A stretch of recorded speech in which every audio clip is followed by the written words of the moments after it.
کہو میں پناہ مانگتا ہوں انسانوں کے رب، ملك الناس انسانوں کے بادشاہ، إله الناس انسانوں کے حقیقی معبود کی، من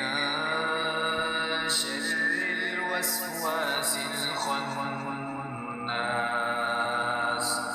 اس وسوسہ ڈالنے والے کے شر سے جو بار بار پلٹ کر آتا ہے، الذي يوسوس في صدور الناس جو لوگوں کے دلوں میں وسوسے ڈالتا ہے، من الجنة والناس خواہ وہ جنوں میں سے ہو یا انسانوں میں سے۔ اللہ ہمیں سورۃ الناس کو سمجھنے، پڑھنے اور اس پر عمل کرنے کی توفیق عطا فرمائے، آمین۔